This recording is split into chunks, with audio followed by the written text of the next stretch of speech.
បាទសូមគោរពជំរាបសួរទៅកាន់ពុកម៉ែបងប្អូនជាទីគោរពស្រឡាញ់រាប់អានទាំងអស់គ្នាផងដែរបាទថ្ងៃនេះគឺខ្ញុំសូមមកធ្វើការចែករំលែកនៅប្រភេទ concept មួយប្លង់ដែលយើងបានធ្វើការ design ឲ្យទៅខាងម្ចាស់គម្រោងមួយអញ្ចឹងដែលឡែកសម្រាប់ concept មួយប្លង់នេះគឺយើងបានធ្វើការសិក្សាប្លង់ចប់រួចរាល់ហើយអញ្ចឹងគឺខ្ញុំសូមមកធ្វើការ review បន្តិចអញ្ចឹងនៅក្នុងនោះគឺយើងមានការងារមួយចំនួនដែលយើងចង់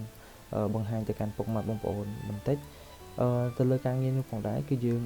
មានជាការងារលម្អិតប្លង់ទៅការងារទៅលើការងារប្លង់ស្ថាបត្យកម្មរបស់យើងហើយមួយទៀតគឺយើងមានជារូបភាពទៅលើការងារសម្លឹកទៅលើការងារ render ប្លង់ជាក់ស្ដែងយើងមានទាំងផ្នែក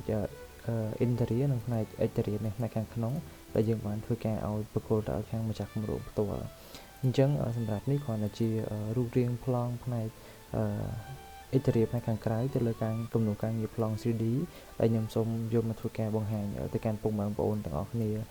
ត្រួសអញ្ចឹងសម្រាប់ពុកម៉ែបងប្អូនដែលមានតម្រូវការក្នុងការសិក្សាគម្រោងម៉ូដប្លង់ពុកម៉ែបងប្អូនអាចធ្វើការទំនាក់ទំនងមកខាងក្រុមការងារយើងខ្ញុំបានអញ្ចឹងដល់ឡែកសម្រាប់ប្រភេទផ្ទះនេះមានចំនួន2ជាន់គឺយើងមានជាន់ផ្ទាល់ដីមានជាន់ទី1ហើយនិងជាន់ទី2ខាងលើដែលទំហំសាច់ផ្ទះនេះវាចូល9គុណជាមួយនឹង8-10ម៉ែត្រជាងទៅលើសាច់ផ្ទះនេះអញ្ចឹងសម្រាប់ពុកម៉ែបងប្អូនដែលមានតម្រូវការក្នុងការសិក្សាគម្រោងម៉ូដប្លង់ពុកម៉ែបងប្អូនអាចធ្វើការទំនាក់ទំនងមកខាងក្រុមការងារខ្ញុំបានតាមរយៈ Telegram ផ្ទាល់ឬក៏តាមរយៈលេខទូរស័ព្ទផ្ទាល់ផងដែរអញ្ចឹងសម្រាប់ក្រុមការងារខ្ញុំមានទទួលសិក្សាគម្រោងប្លង់ស្ថាបត្យកម្មគម្រោងប្លង់structural ដែលហៅថាប្លង់គណនេយ្យគ្រោងបង្គំទៅលើការងារប្លង់សរសៃដែកប្លង់កែលម្អហើយនឹងប្លង់ទៅលើការងារ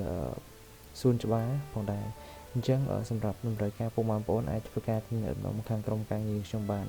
អញ្ចឹងខ្ញុំដូចជាអត់មានអ្វីច្រើនទេទៅលើប្រភេទគម្រោងផ្ទះរបស់យើងនេះគឺខ្ញុំមានតែប៉ុណ្ណឹងសម្រាប់ធ្វើការចែករំលែកទៅកាន់ពុកម៉ែបងប្អូនទាំងអស់គ្នាតែប៉ុណ្ណោះអញ្ចឹងខ្ញុំសូមបញ្ចប់វីដេអូនេះត្រឹមតែប៉ុណ្ណេះហើយក៏សូមអរគុណច្រើនពុកម៉ែបងប្អូនទាំងអស់គ្នាដែលបានធ្វើការតាមដានទស្សនានៅវីដេអូនេះផ្ទាល់ផងដែរ